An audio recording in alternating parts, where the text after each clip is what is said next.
Hello दोस्तों, नमस्कार। मेरा नाम ध्रुव और मैं आपका फिर से स्वागत करता हूं अपने चैनल अपनी सेविंग्स बाय ध्रुव में।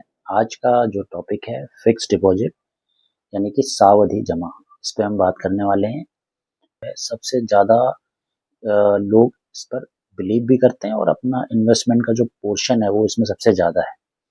तो फिक्स्ड डिपॉजिट में हम कुछ चीज़ों को आज समझेंगे। फिक्स्ड डिपॉजिट हम कहाँ-कहाँ कर सकते हैं, दूसरा कितने टाइप का होता है, इसमें वैल्यू डेट क्या होता है, कुछ इंपॉर्टेंट चीज़ें हैं जो शायद हम लोग ध्यान नहीं देते, वैल्यू डेट के बारे में हम समझेंगे। इसके अलावा प्री मैच्योर विड्रॉल में जो हमारा इंटरेस्ट लॉस होता है उसको कैसे बचाया जा सकता है उसको समझेंगे। इसमें हम एफडी ओडी को भी एक समझेंगे। उसके अलावा 15G और 15H क्यों यूज होता है, उससे क्या फायदे होते हैं, इसको भी समझेंगे। तो सबसे पहला जो पॉइंट है कि फिक्स्ड डिपॉजिट क्या होता है, कहाँ कर सकते हैं। तो देखिए फिक्स्ड डिपॉजिट, देखिए हमारा जो पैसा होता है वो जनरली सेविंग अकाउंट में पड़ा होता है या फिर हम घर पे रखते हैं। सेविंग अकाउंट में हमें इंटरेस्ट मिलता है 2 से 3% के बीच आज की डेट में। तो अगर हमें वो इंटरेस्ट को ज़्यादा लेना है, अगर हमको इंटरेस्ट अच्छा इंटरेस्ट चाहिए, तो उसके लिए हम क्या करेंगे, इसके लिए हम बैंक या फिक्स पोस्ट ऑफिस या फिर किसी अच्छे कॉरपोरेट में फिक्स्ड डिपॉजिट बना सकते हैं। तो बैंक हम समझते ही हैं, पोस्ट ऑफिस भी समझते हैं, कॉर्पोरेट जो मैंने बोला यानी कि कुछ प्राइवेट कंपनीज हैं वहाँ पर भी फिक्स्ड डिपॉजिट होता है। तो उसमें हमें थोड़ा ध्यान देना होता है कि कंपनी कितनी स्ट्रांग है, क्या उसकी रेटिंग है। तो कुछ एग्जांपल अगर मैं दूं तो बजाज फाइनेंस लिमिटेड हो गया, पीएनबी हाउसिंग हो गया, तो ये कुछ एग्जांपल्स हैं। ऐसी कई सारी और भी कंपनीज हैं इनमें थोड़ा सा इंटरेस्ट एक्स्ट्रा मिलता है। जैसे बैंक में अगर आपको 7 मिल रहा है तो शायद 7.5 7.25 मिलेगा, लेकिन थोड़ा रिस्क भी होता है। और कंपाउंडेड को भी ध्यान देना है। बैंक जनरली क्वार्टरली कंपाउंड करती है यानी कि इंटरेस्ट आपका हर क्वार्टर में कंपाउंड होता रहता है, इंटरेस्ट पे इंटरेस्ट मिलेगा। लेकिन ये जो कंपनीज हैं, यहाँ पर जो कंपाउंड होता है वो जनरली 6 मंथली या एनुअली करते हैं, तो उसका भी एक इम्पैक्ट पड़ता है ओवरऑल इंटरेस्ट कैलकुलेशन में। फिक्स्ड डिपॉजिट के अगर टाइप्स की बात करें तो ये दो ही टाइप के होते हैं जनरली। एक होता है कंपाउंडेड, दूसरा होता है पे आउट, मंथली पे आउट, क्वार्टरली पे आउट या एनुअली साल में एक बार ही पे आउट को ले सकता है। अगर किसी की लंबी एफडी बनी हुई है 5 साल, 3 साल, 10 साल टाइप्स की एफडी, 7 दिन से 10 साल तक की भी एक्सेप्ट की जाती है बैंक पोस्ट ऑफिस में। तो एफडी हम जितने टेनोर के उसके हिसाब से हम अपना पे आउट भी चूज कर सकते हैं। क्यूमुलेटिव में मैं एक चीज यहाँ पर बताऊंगा कि बैंक्स में जनरली जो क्यूमुलेटिव होता है यानी कि ब्याज पर ब्याज मिलना शुरू होता है वो होता है क्वार्टरली, यानी एक क्वार्टर के बाद ब्याज जो बनता है उस पर फिर ब्याज बनेगा। तो यानी साल में आपको 3 से 4 क्वार्टर में जो है, पहले क्वार्टर में जो इंटरेस्ट बनेगा उसका अगले क्वार्टर में इंटरेस्ट मिलेगा, फिर जो दोनों क्वार्टर का इंटरेस्ट होगा उसका अगले क्वार्टर में इंटरेस्ट मिलेगा। तो इस तरह से कंपाउंड होता रहता है। अदर हैंड में अगर हम कॉर्पोरेट्स की एफडी को देखेंगे किसी प्राइवेट कंपनी की, तो वहां पे वो लोग 6 मंथली कंपाउंड भी करते हैं, कोई कोई साल में एक बार भी कंपाउंड करते हैं। तो चेंज होता है कंपाउंड में या क्यूमुलेटिव में। ये ध्यान रखना जरूरी है कि वो क्वार्टरली हो रही है, 6 मंथली हो रही है, एनुअली हो रही है, उसका ओवरऑल जो इंटरेस्ट है उस पर इम्पैक्ट पड़ता है। तो ये हमने बात कर ली टाइप्स की। अब वैल्यू डेट क्या होता है? वैल्यू डेट ये होता है जिस दिन आप अपनी एफडी की एप्लीकेशन बैंक, पोस्ट ऑफिस या किसी भी कंपनी को दे रहे हैं, तो उस दिन बननी चाहिए वो एफडी। अगर वो डिले हो रही है किसी छुट्टी की वजह से, किसी टेक्निकल प्रॉब्लम की वजह से, तो कस्टमर की गलती नहीं होती है, वो बैंक, पोस्ट ऑफिस या जो भी कंपनी है वो एफडी की वैल्यू डेट वो ही रखनी चाहिए उनको जिस दिन आपने एप्लीकेशन दी, क्योंकि आपके तो फंड्स थे ही अकाउंट में, आपने तो डिले किया नहीं है। तो वो जरूरी है। तो इसके बाद हम अब बात कर लेते हैं प्री मैच्योर विड्रॉल, यानी कि हमने एक एफडी बना दी 3 साल 5 साल की। अगर हमें बीच में पैसा चाहिए तो क्या हमें पूरी एफडी तोड़ देनी चाहिए? ऐसा नहीं है, जितना पैसा जरूरत है हम उतना भी निकाल सकते हैं, इसको बोलते हैं पार्शियल विड्रॉल। यदि हमें पूरा पैसा चाहिए और लंबे टाइम के लिए चाहिए तब हमें ब्रेक करनी चाहिए। अगर शॉर्ट टर्म के लिए चाहिए तो इसको हम एक और तरीके से भी मैनेज कर सकते हैं, उसको बोलते हैं एफडी ओडी यानी ओवरड्राफ्ट अगेंस्ट एफडी।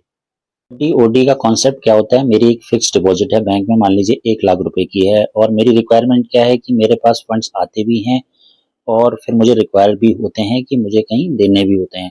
तो ये मेरा रोटेशन चलता है। तो इस रोटेशन के लिए एफडी ओडी अकाउंट क्रिएट करने से काफी बेनिफिट होता है। एफडी आपकी पूरी ब्रेक भी नहीं होगी, एफडी का इंटरेस्ट चलता रहेगा, लेकिन आपकी रिक्वायरमेंट भी पूरी होती रहेगी। तो ये हम ऑनलाइन भी बन जाती है एफडी ओडी, या फिर हम बैंक में जाके भी बनवा सकते हैं। सिंपल है, 1 लाख रुपए की एफडी है, 90,000 का एक एफडी ओडी अकाउंट क्रिएट हो जाएगा। उस अकाउंट से हम कभी भी फंड्स विड्रॉ कर सकते हैं और उसमें डिपॉजिट भी कर सकते हैं। जितने दिन के लिए हमने निकाला उतने दिन का इंटरेस्ट लगेगा। इंटरेस्ट क्या होता है? एफडी के रेट से 2% एक्स्ट्रा होता है। ठीक है, तो इससे क्या होगा कि हमारा जो रोटेशन है वो मैनेज हो रहा है, लेकिन साथ में हमारी एफडी ब्रेक भी नहीं हो रही। अच्छा, दूसरा इसका एक और ऑल्टरनेटिव होता है लिंक्ड एफडी, जिसको बोलते हैं। यानी कि आपने फिक्स्ड डिपॉजिट जो बनी है उसको हमने अकाउंट के साथ लिंक कर दिया। अब लिंक करने से क्या होता है कि आपकी एफडी को अलग से ब्रेक करना या प्रीमेच्योर नहीं करना है आपको। आपको जितने की रिक्वायरमेंट है उतने का चेक या ऑनलाइन आप ट्रांजेक्शन करिए, उस एफडी में से उतना पैसा निकल आता है। लेकिन एफडी में से वो पैसा निकल जाएगा, फिर दोबारा उसमें डिपॉजिट नहीं होगा। तो देखिए, अगर हम प्रीमेच्योर करते हैं किसी भी एफडी को, तो उसके कुछ हमारे को इंटरेस्ट का नुकसान नुकसान भी होता है। क्या नुकसान होगा? देखिए, एक तो 0.5 से 1% का आपको पेनल्टी लगेगा आपका इंटरेस्ट में। ठीक है, यानी कि अगर हमारा 6% का एप्लीकेबल इंटरेस्ट है तो आधा परसेंट कम हुआ तो 5.5 हो गया, 1% कम हुआ तो 5 हो गया। उसके अलावा आपका जो एफडी का रेट कैलकुलेशन होता है वो होता है जिस दिन आप ब्रेक कर रहे हो। जब हमने बनाई थी उस दिन से उस दिन तक का जो टेन्योर होता है उसके हिसाब से वो इंटरेस्ट रेट डिसाइड होता है। यानी कि अगर आपने 1 साल का बनाया था लेकिन 6 महीने बाद आप ब्रेक कर रहे हैं, तो उस समय जब आपने बनाई थी 6 महीने का इंटरेस्ट रेट क्या था? 1 साल का था 6%, 6 महीने का था 4.5%, तो 4.5% काउंट होगा। उस 4.5% में से जो पेनल्टी वाला इंटरेस्ट होगा वो माइनस करके फिर आपको इंटरेस्ट क्रेडिट होगा।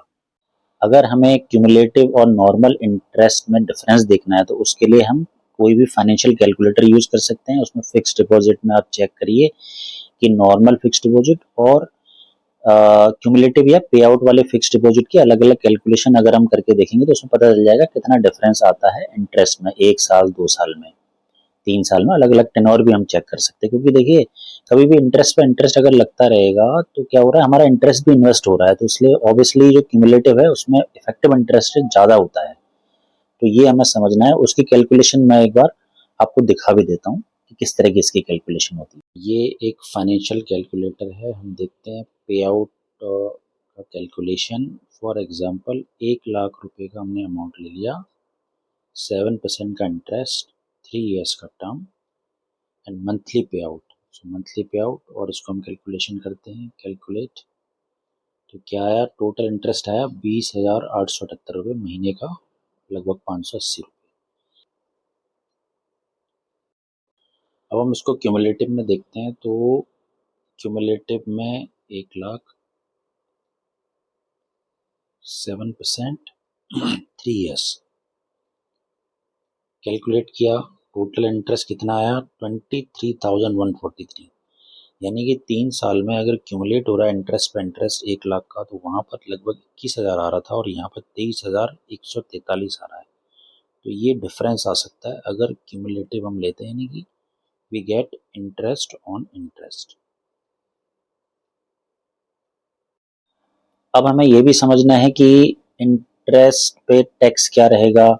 देखिए 15G और 15H का क्या यूज है। 15G उन लोगों के लिए है अगर जो 60 ईयर बिलो हैं, लेकिन उनकी इनकम जो टोटल है वो इनकम टैक्स कैटेगरी में नहीं आती है। तो आपको बैंक के टीडीएस को बचाने के लिए, क्योंकि देखिए बैंक क्या करता है कि अगर आपका 50,000 से ऊपर का टोटल इंटरेस्ट हो रहा है बैंक में, तो आपके इंटरेस्ट में से 10% टीडीएस काट लेगा। अगर वो आपको अवॉइड करना है तो उसके लिए आपको 15G एक फॉर्म होता है, उसमें आप डिक्लेयर करते हो कि मेरी टोटल इनकम जो है वो टोटल जो इनकम टैक्स के लिए एलिजिबल इनकम है उससे कम है, और इसलिए मेरा टैक्स डेबिट नहीं होना चाहिए। वो हम डिक्लेरेशन दे देते हैं, तो उसके बाद बैंक जो है टीडीएस नहीं काटेगा। स्टिल आपकी अगर जो टोटल इंटरेस्ट है वो 50,000 से ऊपर भी जा रही है फिर भी। 15H होता है सीनियर सिटीजन्स के लिए, 60 साल एंड अबव के लिए। देखिए 60 years and above senior citizens होते हैं, उनको बैंक एक्स्ट्रा इंटरेस्ट रेट भी देता है। जनरली 0.5 0.6% एडिशनल इंटरेस्ट भी मिलता है उनको, जो एफडी का इंटरेस्ट होता है। तो जब टैक्स की बात आती है तो गवर्नमेंट ने उनके लिए 1 लाख तक की रिबेट रखी हुई है। ये कुछ चीजें हैं जो बहुत ही इंपॉर्टेंट हैं फिक्स डिपॉजिट्स को देखते हुए। आई होप ये ओवरऑल जो मैंने वीडियो बनाया ये आपके बेनिफिशियल होगा, और ये आप दूसरों को भी शेयर कर सकते हैं। इसको लाइक करिए और चैनल को सब्सक्राइब भी कर सकते हैं अगर इस तरह की और वीडियोस आपको देखनी है। तो हम फिर मिलेंगे कुछ नई जानकारी के साथ में, तब तक के लिए बाय बाय, नमस्कार, थैंक यू।